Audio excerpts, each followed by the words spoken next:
Estou bem, graças a Deus. Bom dia. Bom, pessoal, a gente vai trabalhar na aula de hoje o conteúdo de ótica no Enem, tá? É um conteúdo, assim, que não tem muita incidência no Enem. É um conteúdo que eu diria que seria um conteúdo prioritário. Mas as questões que caem são questões fáceis, então são questões que têm muito valor, têm muito peso, tá? Quanto mais fácil a questão, vocês sabem que ela tem um valor maior. Questões mais difíceis têm valores menores. Se você acertar uma questão difícil, ou seja, uma questão que muita gente errou, você acerta, e você erra uma que muita gente acertou, sua pontuação diminui. Então, como as questões de ótica são questões fáceis, relativamente fáceis, simples, então a gente precisa dominar esse conteúdo para, se caindo uma ou duas, a gente conseguir responder de forma adequada. Tá certo? Então, eu escolhi aqui 9 questõezinhas para a gente ir trabalhando nessa aula de hoje. Só um minuto. Pronto. Vamos lá. Vamos compartilhar aqui.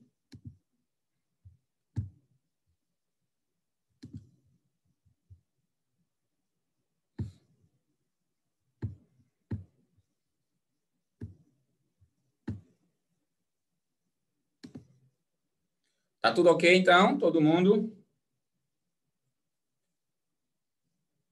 Todo mundo visualizando, né? Numa boa. Vocês já receberam a ficha já está. Então, vamos dar prosseguimento aqui. A primeira questão que eu escolhi de ótica no Enem foi essa questão aqui. Diz assim: é comum aos fotógrafos tirar fotos coloridas em ambientes iluminados por lâmpadas fluorescentes que contêm uma forte composição de luz verde. Nas lâmpadas eu tenho muita luz verde. A consequência desse fato na fotografia é que todos os objetos claros, principalmente os brancos, aparecerão esverdeados por causa da luz da lâmpada fluorescente. Para equilibrar as cores, deve usar um filtro adequado para diminuir a intensidade da luz verde que chega aos sensores da câmera fotográfica. Na escolha desse filtro, utiliza-se o conhecimento da composição das cores de luz primárias, vermelho, verde e azul, e das cores de luz secundárias, amarelo, que é igual a vermelho mais verde, ciano, que é igual a verde mais azul, e magenta, que é o vermelho mais azul. Na situação descrita, qual deve ser o filtro utilizado para que a fotografia apresente as cores naturais dos objetos? Bom, fazendo aqui uma recapitulação geral do que a gente viu sobre luz. Luz é um tipo de energia chamado de onda eletromagnética que sensibiliza nossos olhos, fazendo com que a gente enxergue os objetos. Quando a luz que vem de um objeto bate no nosso olho, a gente enxerga aquele objeto. Se a luz vem diretamente do objeto, a gente diz que aquele objeto é uma fonte primária. Se a luz bate no objeto, reflete para chegar no olho da gente, aquele objeto é uma fonte secundária. Então, a luz que vem da lâmpada aí, direto para o seu olho, primária. Que bateu ali na pedra e veio para o seu olho, você vê a pedra. Quando a luz da lâmpada chega no seu olho, você vê a lâmpada. Quando a luz da pedra chega no seu olho, você vê a pedra. A luz da lâmpada pode ir direto, é fonte primária. A luz da pedra só sendo refletida pela a luz da lâmpada nela para você enxergar a pedra, fonte secundária. As ondas eletromagnéticas têm de vários tipos na natureza, tá? Você tem desde, por exemplo, o infravermelho, ultravioleta, raio-x, as ondas de celular, que vai da antena de celular, da Claro, da TIM, da Oi, da Vivo, até seu celular. Todas essas ondas são chamadas de ondas eletromagnéticas. A luz é apenas uma pequena parte do conjunto de ondas eletromagnéticas que a gente chama de espectro eletromagnético, certo? Nesse sentido da setinha, a frequência, ou seja, o número de repetições da onda, ela aumenta, e o comprimento, que é a distância de um pico a outro, de uma crista a outra, ela diminui. Bom, qual é a velocidade da luz? Todas as ondas eletromagnéticas no vácuo, elas têm a mesma velocidade, que a gente vai representar pela letra C, que vale 3,10⁸ metros por segundo ou 3,10⁵ quilômetros por segundo. Isso aqui vale dizer que a luz ela é capaz de dar 7 voltas e meia em torno da Terra, do equador terrestre, em apenas 1 segundo, de tão rápido que ela é. Nada na natureza é mais rápida que a luz. Tudo bem? A luz também tem cor. Além de velocidade, a luz tem cor. O que é que diferencia a cor de uma luz de outra? Não esquece? Frequência. A frequência é a responsável pela diferenciação das cores. Quando é que eu vejo as cores da luz, Tarcísio? Quando ela passa por um prisma e sofre o fenômeno da dispersão. fenômeno da dispersão é o espalhamento das cores que acontece quando a luz muda bruscamente de velocidade. Por quê? Porque a velocidade da luz, ela depende do ambiente, do meio. A luz, quando vem pelo ar, vem pelo vácuo, ela vem com uma velocidade. Quando ela entra na água, ela muda de velocidade. Quando ela vai para o prisma, ela muda de velocidade. Mudou de ambiente, muda de velocidade. A velocidade depende do ambiente. Já a frequência da luz, a cor da luz, ela depende da fonte, de quem está produzindo aquela luz. Por isso que existe laser vermelho, laser verde, laser azul. Por quê? Porque quem está produzindo aquela luz lá dentro da canetinha que joga o laser para fora está vibrando naquela frequência para produzir aquela luz. Cada cor de luz dessa, vermelho, laranjado, amarelo, verde, azul, anil, violeta, é chamada de luz monocromática, uma cor. Quando elas se juntam, elas formam branco. Formando branco, eu tenho aí a junção de todas as cores de luz. Agora, também pode formar essas cores usando as cores de luz primárias. Quais são? Vermelho, verde e azul. Certo? Pela junção dessas cores, eu também posso formar a luz branca. Nessa direção da setinha aí, a velocidade vai diminuir para os outros ambientes que não seja o ar ou vácuo. Porque no vácuo, todas as velocidades são iguais, independente das cores de luz. Tá, ok? Olha como a luz pode juntar e se formar. Quando eu junto verde, azul e vermelho, eu formo branco, porque são as luzes primárias. Quando eu junto vermelho e verde, eu formo amarelo, é uma luz secundária. Quando eu junto vermelho e azul, eu formo magenta, é uma luz secundária. E quando eu junto azul e verde, eu formo ciano, que também é uma luz secundária. Então, as cores de luz primárias, que juntando elas apenas já dá para formar a luz branca, é o verde, o vermelho e o azul. Amarelo, ciano e magenta, eles são cores de luz secundárias. O que é que a questão nos diz? Ele diz que a luz da lâmpada, ela tem muito verde. Então, eu tenho que colocar um filtro onde não passe verde, não tenha verde, ele não deixa o verde passar. Bom, que filtro é esse? Se você olhar para a composição das cores, aí você vai ver de cara. A junção de que cores não vai ter verde nela? A junção do vermelho com azul. E como é o nome da junção do vermelho com azul? Magenta. Vermelho mais azul. Magenta, no magenta não tem o verde. Olha na figurinha. No magenta não tem o verde. Então, se o filtro for magenta e a luz verde passar por ele, tentar passar por ele, não vai conseguir passar toda, vai diminuir aquela luz verde. Quando passa pelo magenta, diminui o verde, porque o magenta não tem verde nele. Então, eu vou conseguir ver a cor dos objetos na cor normal dele, já que o problema de iluminar com essa lâmpada é que ela tem excesso de luz verde nela. Tá ok? Então, magenta é o que a gente encontra como gabarito na letra D. Primeira questão, letra D. Todo mundo entendeu até aqui? Tranquilo?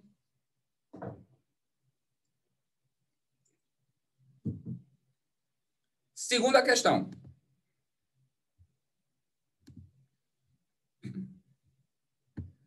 Segunda questão diz o seguinte. A figura mostra uma superfície refletora de formato parabólico que tem sido utilizada como um fogão solar. Esse dispositivo é montado de tal forma que a superfície fique posicionada sempre voltada para o Sol.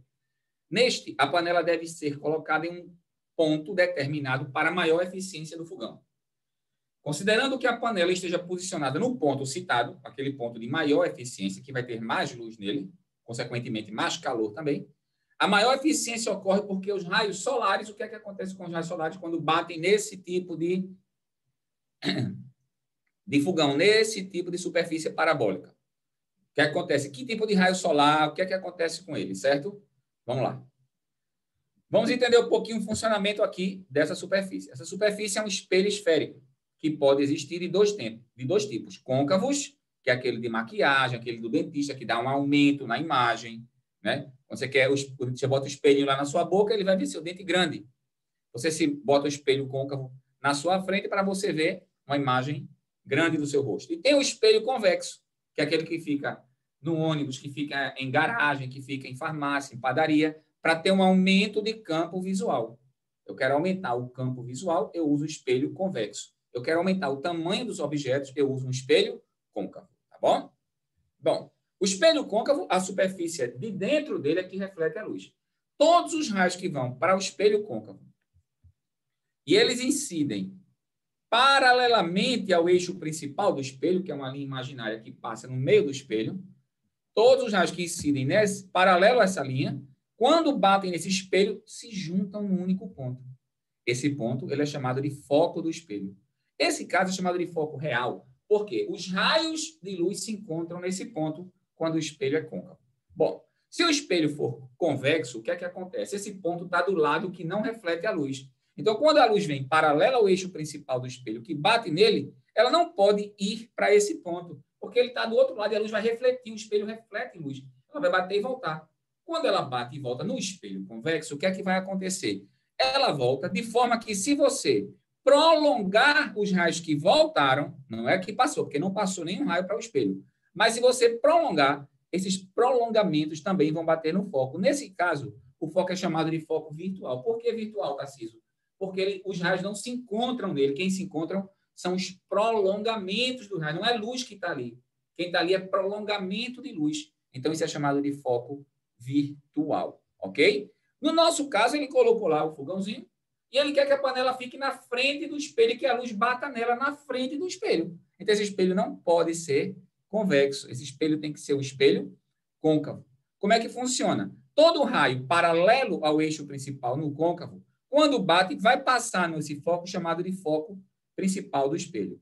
Todo raio que vai passando no vértice do espelho, que é o ponto desse eixo principal imaginário, toca o espelho, ele vai voltar formando o mesmo ângulo com esse eixo. Todo raio que vai no centro de curvatura do espelho, que é uma distância que fica no dobro do foco do espelho, volta sobre ele mesmo. Ok? Bom, sabendo disso, a gente tem condições de responder a imagem da gente.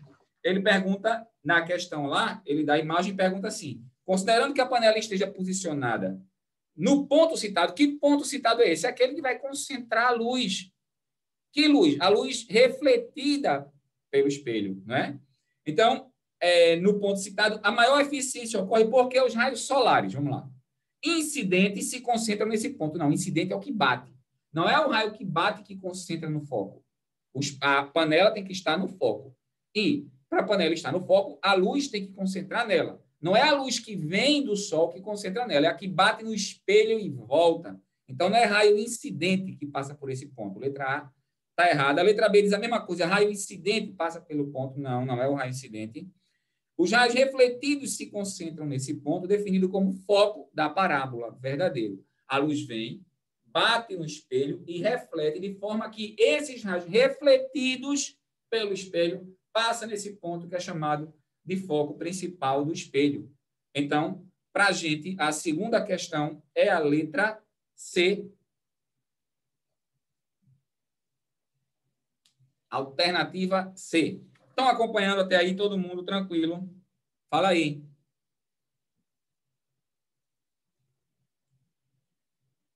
Revisão zona para a gente, beleza. Questão número 3. Vamos a ela. Terceira questão. Diz o seguinte. A ilustração a seguir representa uma das mais conhecidas obras do artista gráfico holandês M.C. Escher. Seu trabalho tem como características figuras geométricas e ilusões de ótica.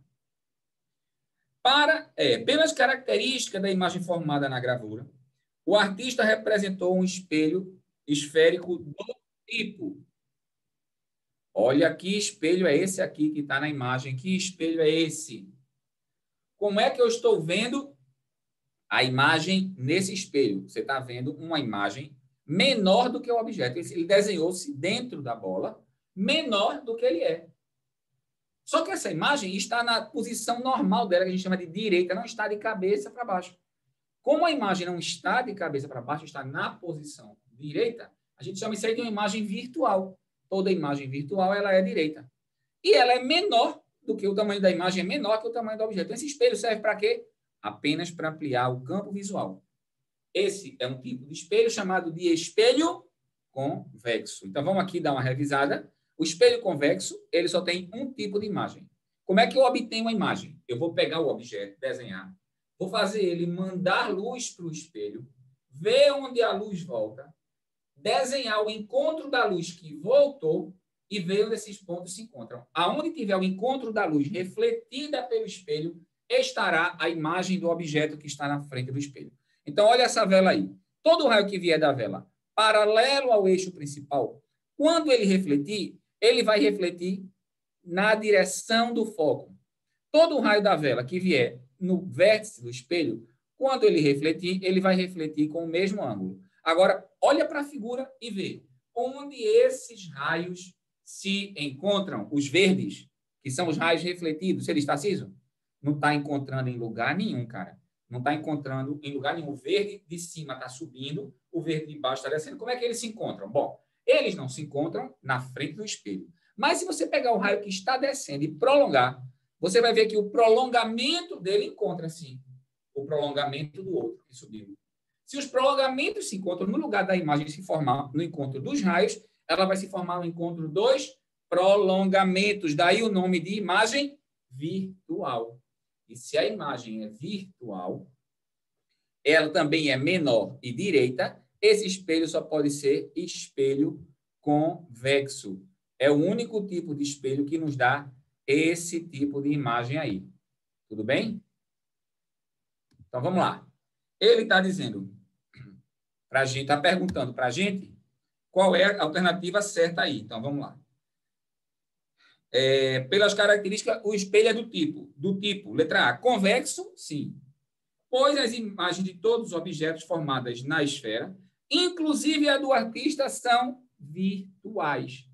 Espelhos esféricos convexos só dão esse tipo de imagem aí, menor, virtual e direita.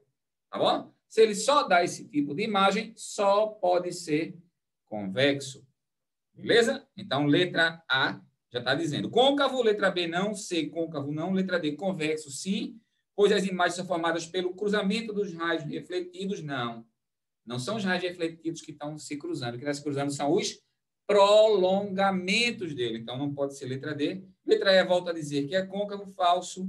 Letra A, alternativa verdadeira para a questão de número 3. Ficou claro para vocês? Fala aí.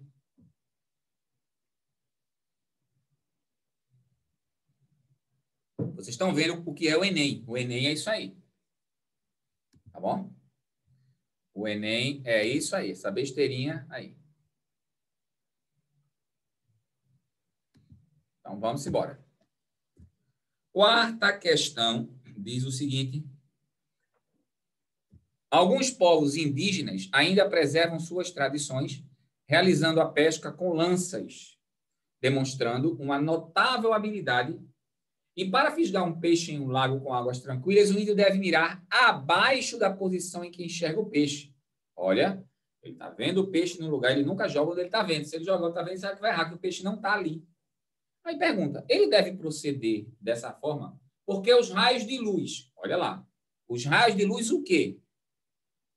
Aí ele coloca refletidos, emitidos, espalhados, emitidos, refletidos. Bom, vamos entender que fenômeno é esse e como ele funciona. A luz do que o peixe manda para o olho do índio não é própria. A luz do sol entra na água, bate no peixe, o peixe reflete a luz do sol e volta e sai da água e chega no olho do índio, para o índio jogar a flecha no lugar certo. Agora, se liga aqui como é que vai funcionar isso. Esse fenômeno, onde a luz está num ambiente, sai para outro ambiente, nós falamos que o ambiente ele interfere na velocidade.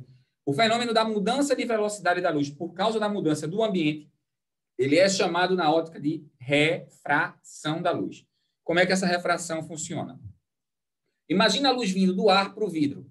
Quando ela bate no vidro, cada ambiente tem o que a gente chama de índice de refração, que é a divisão da velocidade da luz no vácuo, aquele Czinho, que nós sabemos que é 3/10⁸ metros por segundo, pela velocidade da luz no meio. Ou seja, quanto maior o índice de refração do meio, da luz naquele meio, ou seja, o N, mais lenta é a luz no meio.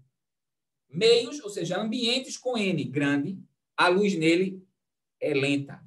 Ambientes com N pequeno, a luz nele é rápida. Qual é o menor N que existe, Tarcísio? 1, que é de que meio? Vácuo. Então, no vácuo, como N é 1, a velocidade é o próprio Czinho.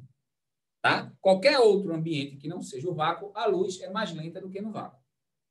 Certo? Esse N representa essa dificuldade da luz se propagar no meio. Seria mais ou menos isso.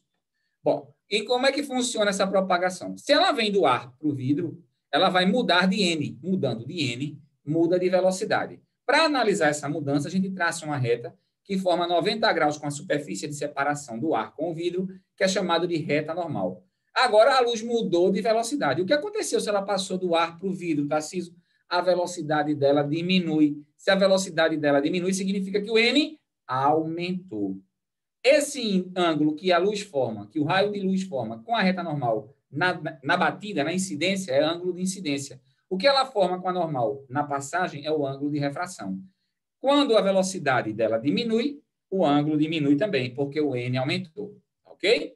Bom, e se a luz vier do vidro para o ar, o que é que vai acontecer, Tarcísio? É o contrário. Eu vou traçar a reta normal para estudar e vou ver que essa luz vai aumentar de velocidade. Se ela vai aumentar de velocidade, o ângulo também vai aumentar junto.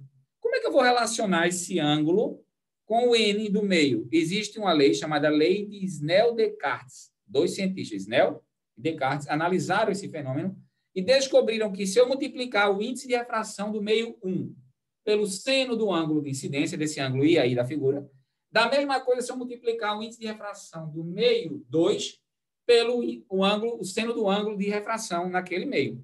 Esse produto dá sempre a mesma coisa. N1, seno de I, é igual a N2, seno de R. Bom, entendido essa parte matemática inicial, vamos para a questão. Ele diz que tem um peixe lá dentro d'água, a luz que vier do peixe direto na normal, essa vai passar direto sem sofrer desvio. Mas a luz que vier do peixe, formando um certo ângulo com a normal, quando atravessar desvio, chega no olho do cara. Então, o que é que o cara vai ter a impressão? Que a imagem desse peixe que está dentro d'água não está onde ela está. Está onde, Tarcísio? No ponto de encontro dos raios que saíram da água. Você diz, oxê, onde é que esses raios que saíram estão se encontrando? Um está chegando no olho de Homer Simpson e o outro está passando direto. Esses raios não estão se encontrando, não. Mas se você prolongar os raios, você vai ver que no prolongamento tem um ponto de encontro. Então, o peixe se encontra nesse ponto de encontro. Olha onde é o local real do peixe. O local real do peixe é embaixo. Olha onde é que o índio vai ver o peixe. Em cima. A distância real do peixe eu chamo de DO. Aquela onde o índio vê eu chamo de DI. DI é sempre menor que DO. Qual é a alternativa, então? Vamos lá. Por que o índio vê isso aí? A questão diz na letra A que os raios refletidos pelo peixe não descrevem uma trajetória retilínea no interior da água. Não, falso. Descreve sim. Dentro da água é em linha reta que ele vai. Ele não faz curva dentro da água de jeito nenhum. Ou seja, por que será então que ele enxerga noutra posição? É porque ele faz curva dentro da água? Não, não é por isso não. B, emitidos pelos olhos do índio, não, o olho do índio não vai emitir raio nenhum. Espalhados pelo peixe, não, não é um raio espalhado, é refletido pelo peixe. Emitido pelos olhos do índio, também não. Não é o olho do índio que emite luz nenhuma. Refletidos pelo peixe, olha, a luz do sol bateu no peixe, refletiu, desviam sua trajetória quando passam da água para o ar. Aí sim, como os raios desviam sua trajetória, quando eles se encontram, no ponto de encontro eu tenho a imagem. Como eu tenho a imagem no ponto de encontro desses raios, é ali onde eu vejo o peixe. Ele não está lá. O peixe não está lá. O índio espertamente sabe disso, que o peixe não está onde ele está vendo. Aquilo é apenas um fenômeno físico. Tá, ok? O índio fez o curso de física e ele descobriu que não é ali. Claro que não. Por intuição mesmo, de tanto jogar errado, ele vai e acerta o peixe, sempre jogando a flecha abaixo de onde ele está vendo. Tá? Então, para a gente, o gabarito da questão 4 é a letra E. Tudo bem até aí? Podemos? Quinta questão, então. Vamos a ela. Questão bem recente, diz o seguinte. A figura representa um prisma óptico constituído de um material transparente cujo índice de refração é crescente com a frequência da luz que sobre ele incide. Um feixe luminoso composto por luzes vermelha, azul e verde incide na face A, emerge na face B e, após ser refletido por um espelho, incide no filme para a fotografia colorida, revelando 3 pontos. Observando os pontos luminosos revelados no filme de baixo para cima, constatam-se as seguintes cores. Vamos lá, a figura está aí, se liga. A luz que entra no prisma, olha, faceado o prisma, a luz entrando nela. Essa luz, quando atravessa o prisma, viram 3 cores. Quais são? Vermelha, azul e verde. Como é que funciona? Olha a tabelinha em cima dela. Essa tabela de quê? Isso pode confundir as pessoas, porque lá na questão, ele fala que o índice de refração é crescente com a frequência. Mas, na tabelinha, ele não deu frequência. Ele deu comprimento. Olha, é nanômetro. Eita, isso é a pegadinha que ferrou todo mundo. Nanômetro é comprimento, é distância. Não é frequência. A frequência é hertz. Ele fala de frequência no enunciado e dá a tabela do comprimento. Bom, qual é a relação entre essas duas grandezas? É que velocidade é frequência vezes comprimento. Então, para uma luz manter a mesma velocidade, aquela que tem maior frequência vai ter menor comprimento. Certo? Que o produto dela vai ser o mesmo. F vezes lambda, que é o comprimento da luz, da onda de luz, essa aí vai me dar a velocidade. Então, se um é grande, o outro tem que ser pequeno. Tudo bem? Essa é a grande pegadinha. Aí ele diz assim, qual vai ser a ordem? O que é que eu preciso de conhecimento para essa questão? Eu preciso do seguinte, quando uma luz ela passa de um meio para outro que sofre refração, o que é que acontece? Aquela luz que tiver o maior valor do índice de refração, maior N, ela vai sofrer, maior N, ela vai sofrer o menor desvio. Ok? Maior índice de refração, menor desvio. O que é que vai acontecer aí? Eu tenho 3 raios que estão saindo do prisma. Qual é o raio que está desviando mais? O que está desviando mais é o que está inclinando mais para baixo. O que está inclinando mais para baixo, esse raio 3, quando bate no espelho, dá uma olhada aí, ele vai refletir lá na parte de cima. Vai ser o raio mais alto do perfil do filme. O do meio reflete no meio e o que sofre menos desvio é o que reflete na parte de baixo do filme. Qual dessas 3 luzes, vermelho, verde ou azul, vai sofrer o menor desvio? O menor desvio vai ser aquela que tem a maior velocidade. E quem é que tem a maior velocidade? Aquela que tiver o menor índice de refração. Então, para a gente analisar isso aí, maior desvio vai ter menor velocidade e maior índice. Qual é a que sofreu o menor desvio aí? A vermelha. Olha lá, a vermelha foi a que quase passa direto. Quando ela sai, ela quase passa direto. Se o vermelho é aquele que quase passa direto, quando ela bate no espelho, é o que fica onde? Embaixo no filme. Então, de baixo para cima, eu tenho primeiro que luz? Vermelha. E no meio, a mediana entre o vermelho e a verde? A azul. E em cima? Em cima eu tenho azul. Como ele quer a ordem, isso na ordem correta, de baixo para cima, seria vermelho, azul e verde. Vermelho, azul e verde é o que a gente encontra na letra A da questão de número 5. Tudo bem? Nesta ordem de baixo para cima, que ele está pedindo aí no filme.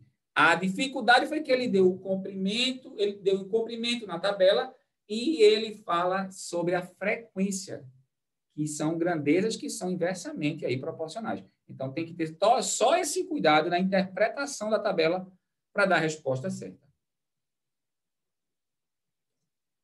Então, quinta questão, letra A. Vamos à sexta. Sexta questão diz o seguinte. Em um experimento, coloca-se glicerina dentro de um tubo de vidro liso. Em seguida, parte do tubo é colocada em um copo de vidro que contém glicerina, certo? Em um experimento, coloca-se glicerina dentro de um tubo de vidro liso. Em seguida, parte do tubo é colocada em um copo de vidro que contém glicerina de novo. e a parte do tubo imersa fica invisível. Esse fenômeno ocorre por quê? Esse fenômeno é o fenômeno chamado de continuidade óptica. Olha ele aí. Continuidade óptica. O que é continuidade óptica? É quando dois materiais diferentes possuem mesmo índice de refração, mesmo N. N não é C sobre V. Quando eles possuem mesmo índice de refração, a gente vê os dois como se fosse um só. Por quê? Porque se o índice de refração N é o mesmo, e se N é C sobre V, C é uma constante, N é o mesmo, V é o mesmo. Então, ele tem a mesma velocidade. Como a luz vem deles com a mesma velocidade, chega nos nossos olhos, o que é que os nossos olhos entendem, nosso cérebro entende? Que é um elemento só. Então, eu não consigo diferenciar o vidro da glicerina. Como eu não consigo diferenciar o vidro da glicerina, porque a velocidade que a luz chega no meu olho é a mesma, significa que quando a luz passou pelos dois, não sofreu refração. Como ela não sofreu refração, não sofreu mudança de velocidade, porque o índice de refração é o mesmo, eu chamo isso de continuidade óptica. E essa continuidade óptica é que me faz ter essa impressão de que o vidro sumiu dentro da glicerina.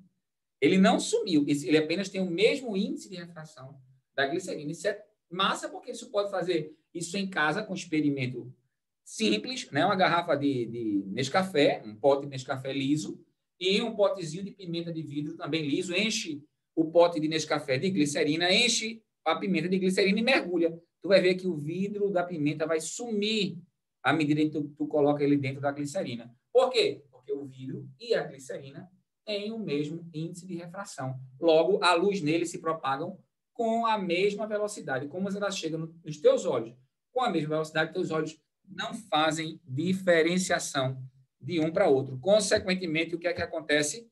Como eles não fazem diferenciação de um para o outro, é como se fosse um material só. Olha aí o desenho no quadro, olha aí o desenho no slide. Você tem na primeira o vidro, tubo de vidro mergulhado na água. Você vê nitidamente o vidro. Você está vendo o que é vidro, está vendo o que é água. Porque vidro e água têm índice de refrações diferentes. Quando essa luz chega no teu olho, com o vidro chega com a velocidade, a luz do vidro chega com a velocidade, a luz da água chega com outra, tu sabe que é vidro que é água. Quando tu pega esse mesmo bastão de vidro e mergulha na glicerina que bate a foto, o que é que acontece? Ele desaparece. Essa substância aí também pode ser o tetracloroetileno, tá certo? Bom, neste caso, qual é a alternativa que justifica o fato de desaparecer o vidro? Letra A diz assim: a intensidade da luz é praticamente constante no vidro. Intensidade não tem nada a ver com intensidade isso, tá bom? A parcela de luz refletida pelo vidro é praticamente nula. Não tem nada a ver com reflexão. Luz que incide no copo é transmitida para o tubo de vidro. Também isso não tem nada a ver com o fato de você não enxergar o vidro dentro da glicerina. A velocidade da luz é a mesma no vidro e na glicerina. Exatamente. É a mesma velocidade da luz. Por quê? Porque tem o mesmo índice de refração. E índice de refração é C sobre V. Se C é constante e N é constante, V também é constante. A trajetória da luz é alterada quando ela passa da glicerina para o vidro. Não é alterada exatamente porque a velocidade é a mesma. E a trajetória dela vai depender aí da velocidade. Então, para a gente, sexta questão, gabarito, letra D. Vocês estão acompanhando? Tranquilo? Então, sétima questão. Diz o seguinte. Opa. Só um minuto. Beleza. Sétima questão. Vamos lá.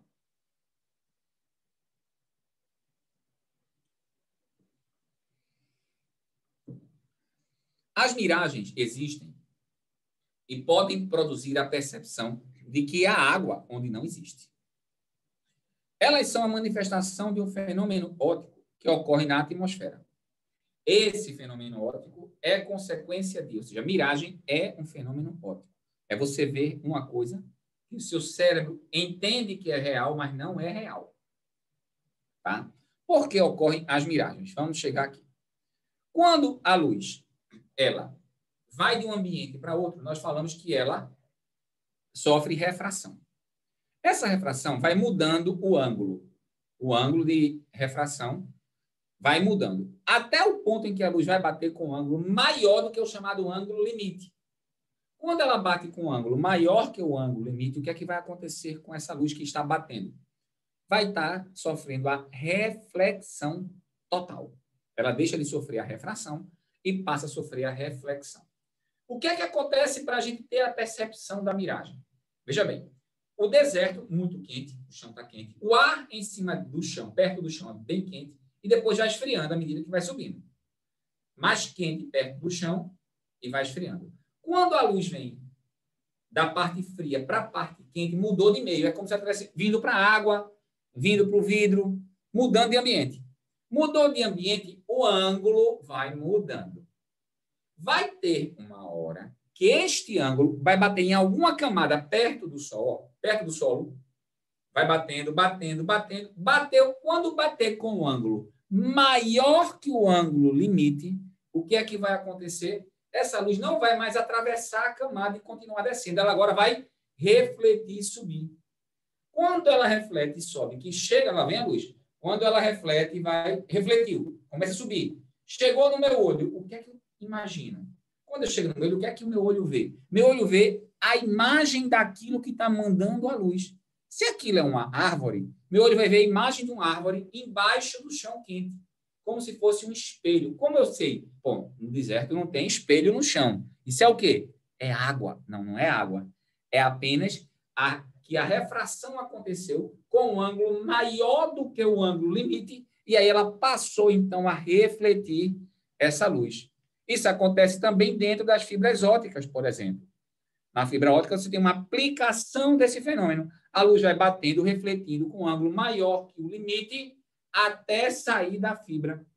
Esse fenômeno da reflexão total também serve para a gente enviar comunicações. A miragem é esse fenômeno aplicado nas camadas mais quentes. Olha aqui. Quando você vê isso, o que é que está acontecendo aqui embaixo no carrinho? Ó. Você pensa que a pista aqui está molhada. A pista está molhada? Não, não está molhada. O que é isso? A luz que sai lá de cima do carro, a luz do sol bate no carro, aí reflete. Quando ela vem descendo de volta para o sol, ela vai encontrando as camadas mais quentes. Aí ela vai refratando, refratando, refratando. Bateu com um ângulo maior que limite. Ela volta a subir. Quando ela chega na câmera que bateu a foto, essa luz chega refletida. Como ela chega refletida, a câmera tem a sensação de que tem uma imagem do carro, e tem realmente uma imagem embaixo do carro, e essa imagem está no chão. O que é que o cérebro identifica? Eita, se é uma imagem, ou é água ou é espelho. Como não tem espelho na pista, isso é água. Não tem água nenhuma.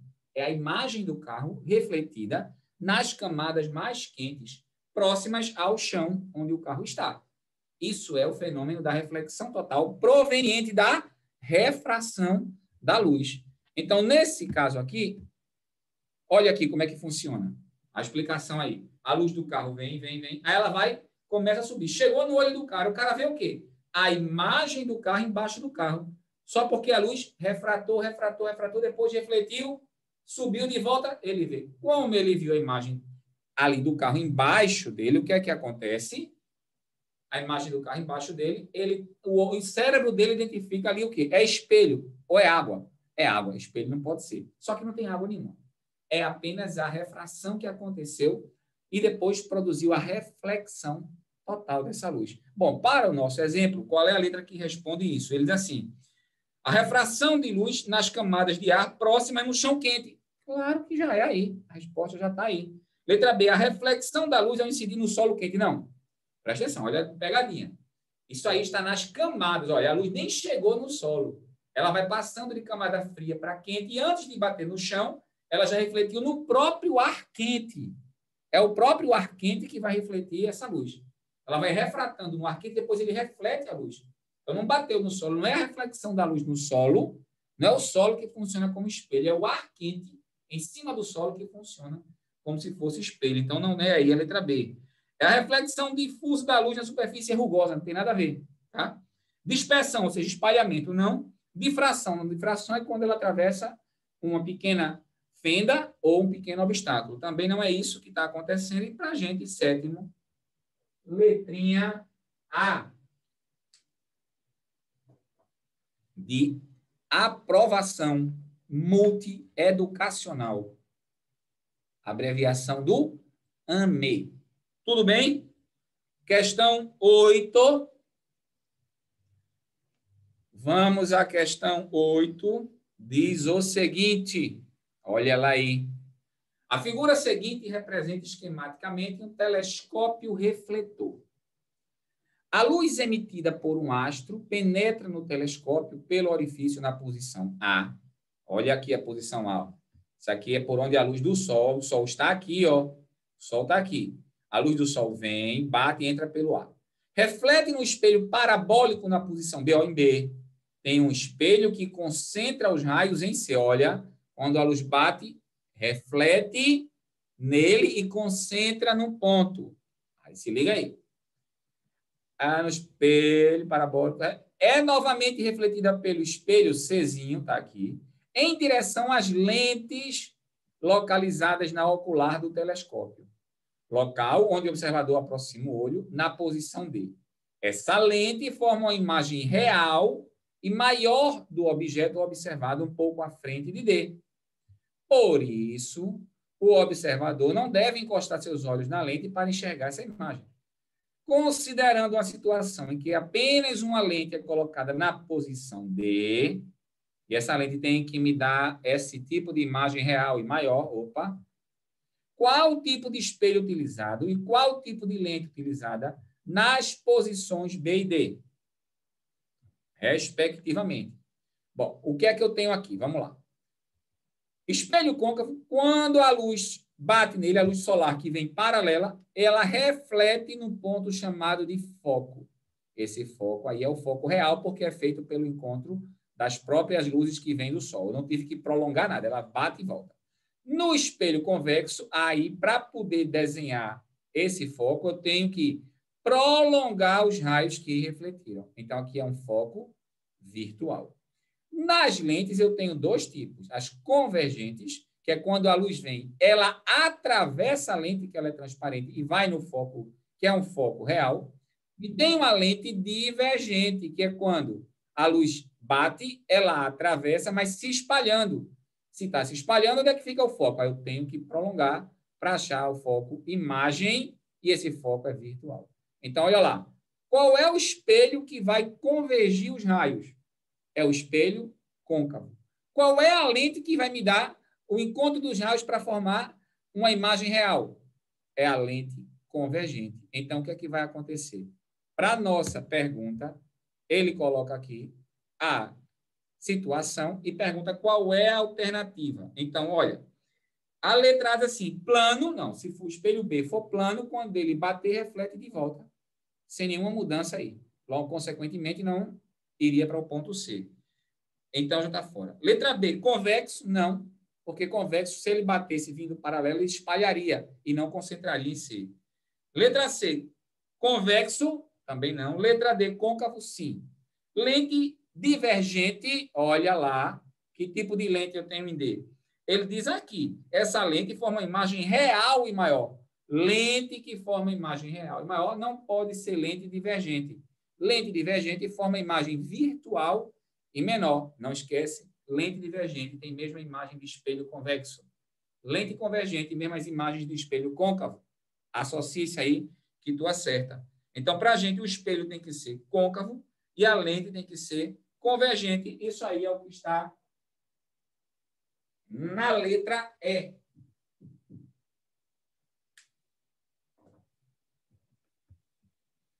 É de esperança em um mundo melhor. Muito bem, Péricson. Esperança de um mundo melhor. É o que nós temos que ter todo o tempo, toda hora. Tá bom? E vocês que vão construir esse mundo para a gente. Para mim, não. Eu já passei. Para os filhos de vocês e netos. Vamos construir esse mundo aí melhor. Nona questão diz assim: sabe-se que o olho humano não consegue diferenciar componentes de cores e ver apenas a cor resultante. Ó, eu não consigo olhar para um objeto e vejo, por exemplo, se eu estou misturando o vermelho e o azul, dá o magenta. Não, eu só vejo magenta. Eu não vejo o vermelho junto com o azul se misturando para dar magenta. Não. Aí, assim, diferentemente do ouvido, que consegue distinguir, por exemplo, dois instrumentos diferentes tocados simultaneamente. Claro, a diferença é essa do olho para o ouvido. O olho, quando eu vejo uma cor, eu vejo uma cor. Uma única cor. Mesmo que ela seja feita da junção de duas. Ou quando eu vejo branco, eu não vejo todas as cores que eu olho, eu não vejo todas as cores que estão no branco. Eu olho para a luz branca, eu só estou vendo branco. Mesmo que eu saiba que todas as cores estão ali, o meu olho não consegue diferenciar. O ouvido não. Você ouve um violão tocando, ouve uma bateria, ouve um sax, você diz, eita, tem um violão, um sax e uma bateria ali. Seu ouvido consegue fazer distinção de sons diferentes. Tá bom? Aí vamos lá. Os raios luminosos do espectro visível, que tem comprimento de onda entre 380 nanômetros e 780 nanômetros, a gente só consegue enxergar nesse intervalo de comprimento, incidem na córnea, passam pelo cristalino e são projetados na retina.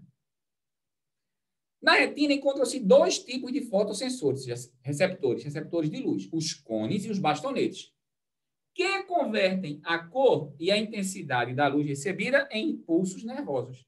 Quando a luz recebe lá, tem dois tipos de receptores, cones e bastonetes. Os cones... Os cones distinguem as cores primárias, vermelho, verde e azul.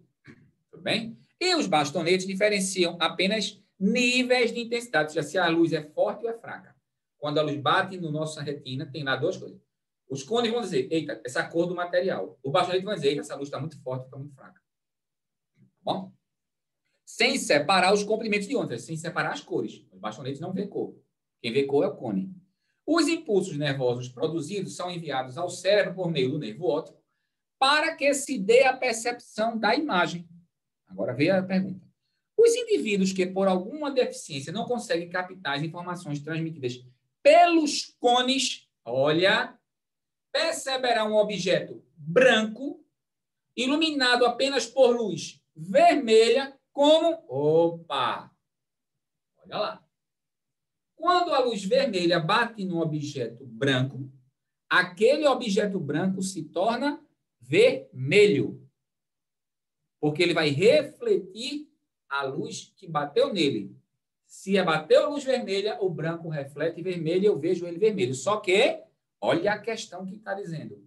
Os cones têm deficiência. Se ele tem deficiência de ver cores, que os cones captam as cores, se ele tem problema no bastonete, ele significa que ele não vai ver em intensidade legal. Ele vai ver a luz fraca. É o problema nos bastonetes. Se ele tem problema nos cones, ele não vai ver as cores direito. É o que a gente chama de daltonismo. Tá bom? Então, vamos aqui para a explicação.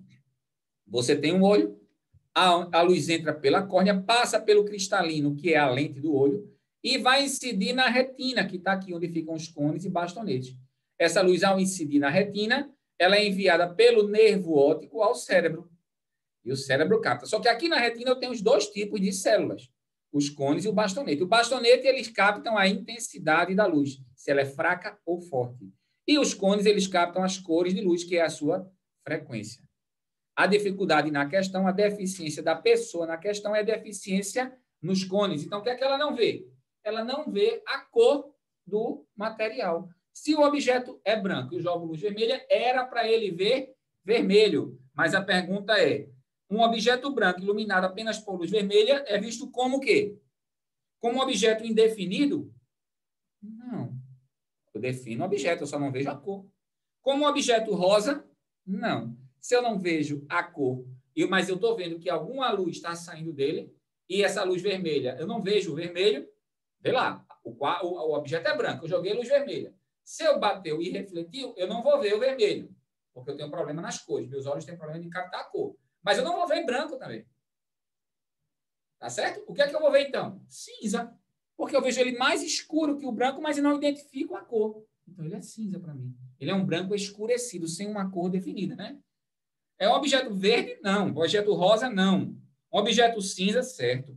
Pois os bastonetes captam luminosidade, porém não diferenciam cor. Exatamente. Porque os bastonetes captam a intensidade. Tá? Tem gente comentando aqui. Não diferenciam. Exatamente, Peterson, letra D. Letra D, de daqui a pouco é a aula de matemática. Tudo bem, pessoal? Tudo certo? Terminamos, então, a revisão da parte de ótica geométrica no Enem. Estamos tranquilos? Voltamos na próxima. Estamos juntos aí.